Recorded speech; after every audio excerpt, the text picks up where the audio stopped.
तबके को, यहाँ खिलाड़ी हैं, देश की आन बान शान है, उनको हम खामखा शक की निगाह से भी देखने लगते हैं। जगमती सांगवान, जो के मनन ने कही वो बहुत अहम बात है कि भाई गृह मंत्री कम से कम अब मिल रहे हैं, पूरे देश की कानून व्यवस्था उनके हाथों में है, तो इसे हमें वेलकम करना चाहिए कि भाई 44 दिन से बैठे हुए हैं वहां पर, अब कम से कम एक वार्ता शुरू हुई, देर से ही सही, देर हुई है, इसको मैं चिन्हित करना चाहूंगा, अंडरलाइन करना चाहूंगा।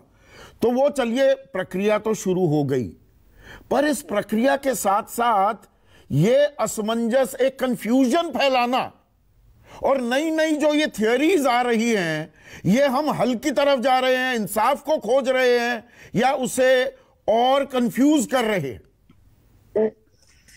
देखिए संदीप, पूरे सारे पैनलिस्ट जो बातचीत रखी और जो ये मुद्दा है, मुझे ये लगता है कि ये भले ही पहलवानों की पहल से हुआ हो, गृह मंत्री जी से मिलने का फैसला और जो मुलाकात हुई उसमें बातचीत हुई, ये बहुत ही स्वागत योग्य कदम है एक, लेकिन उसके अंदर जो बिंदु जिनके ऊपर डिस्कशन हुआ है उसमें जो ये कहा जा रहा है कि 2 बिंदु पे सहमति नहीं बनी, वो जो 2 बिंदु है उसमें सबसे अहम जो बिंदु है वो है जो अक्यूज्ड है, जो पॉक्सो का अक्यूज्ड है बृजभूषण शरण सिंह, उसकी गिरफ्तारी से लगता है कि गृह मंत्रालय नानुकर कर रहा है। लेकिन हम ये पूछना चाहते हैं हमारे देश के गृह मंत्रालय से कि वो जो पॉक्सो का एक्ट जिन लोगों ने हमने बनवाया और 40 दिन से जो हम नजारा देख रहे हैं यहाँ इस देश के अंदर, ये उस कानून का भद्दा मजाक उड़ाया जा रहा है पूरा।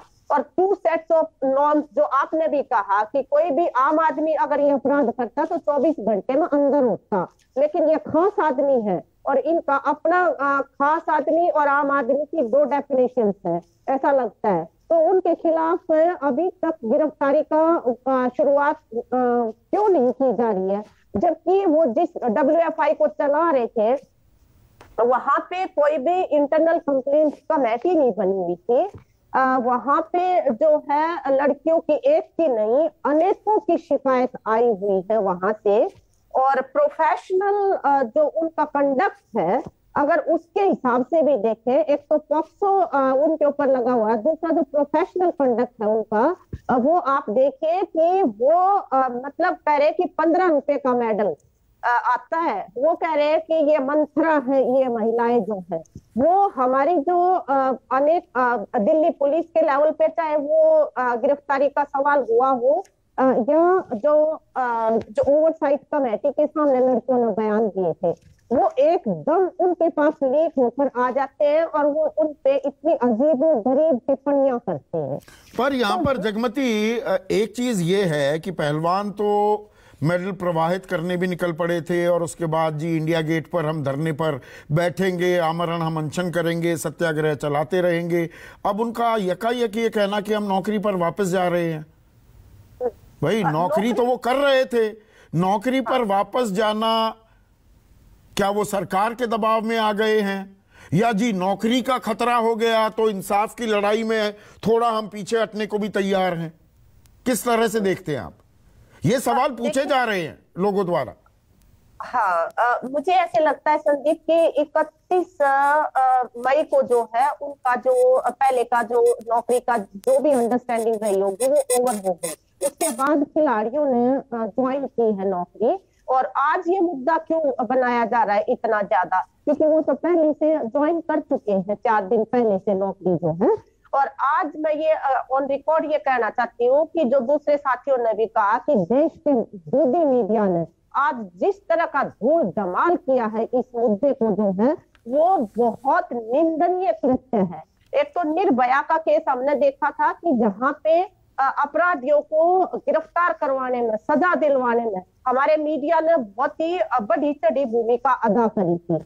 एक आज हम देख रहे हैं कि ये जो मीडिया है हमारा, जो चौथा स्तंभ में से पूर्व वक्ता ने भी कहा हमारे पहलवान ने कि जिसको जो रोल प्ले करना चाहिए ठीक उसके विपरीत जो है वो खिलाड़ियों का मनोबल गिराने लग रहे हैं, वो उनकी छवि खराब करने लग रहे हैं और वो पूरे वातावरण को संदिग्ध बनाने पे लगे हुए हैं। और ये कहीं ना कहीं मतलब जो गृह मंत्री जी से कल जो मीटिंग हुई है उसके बाद मतलब एक पूरी मुद्दे के अंदर संदिग्धता पैदा करने का नैरेटिव यहाँ पे सेट किया जा रहा है। लेकिन हमें स्पष्ट रहना है कि पोक्सो के अंडर उनके खिलाफ केस दर्ज हुआ है, उनको गिरफ्तार करना पड़ेगा। वो तो सबसे अहम सवाल है ही। पर बजरंग एक ट्वीट करते हैं शुकिंदर कि मेडलो को 15-15 रुपए के बताने वाले अब नौकरी के पीछे पड़ गए हैं।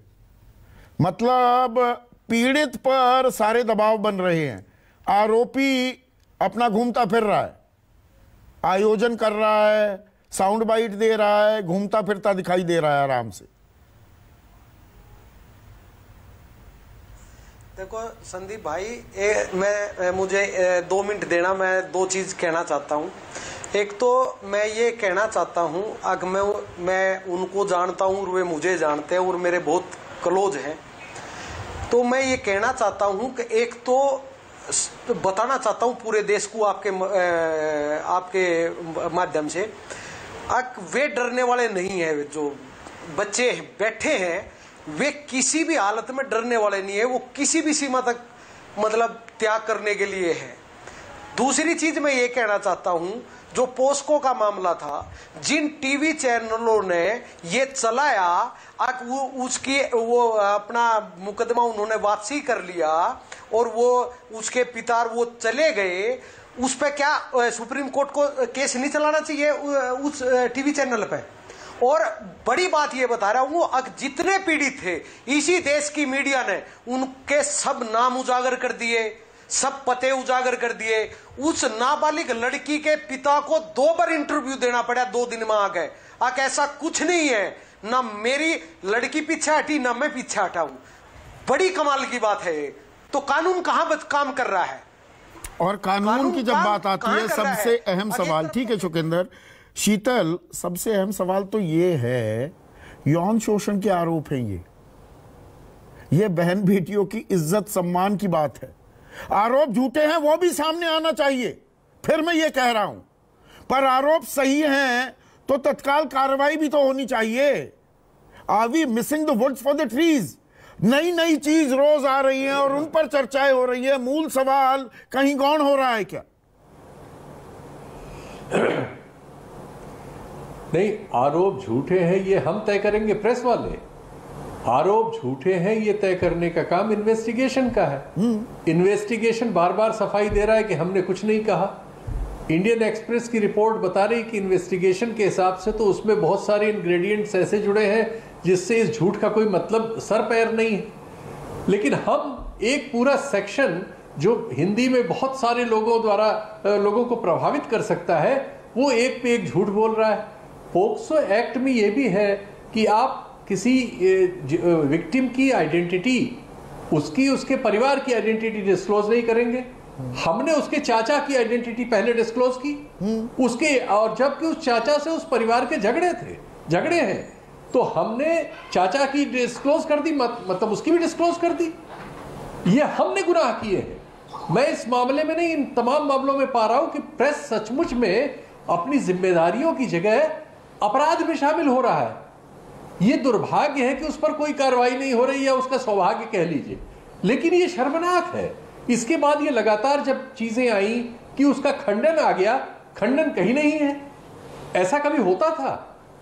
जब जिन चीजों के खंडन आ गए आप उनका खंडन नहीं देंगे, फिर आप ये कौन सी अग्नि परीक्षा लेने के अधिकारी हो गए कि फलाना नौकरी करेगा कि नहीं, इससे इस्तीफा देगा कि नहीं, धरने पे इतने घंटे बैठेगा कि नहीं, कौन सा दुपट्टा पहनेगा कि नहीं, कि क्या, ये सब क्या चीजें भाई? ये सवाल है एक छेड़खानी और दूसरी तरह के अपराध का मामला है, जिसमें एक व्यक्ति जिसके पास एक ऑर्गेनाइजेशन की पावर है उसका मिसयूज करके ये एलिज हम मान लेते हैं। और यही एलिज आप लगा दीजिए। सवाल है।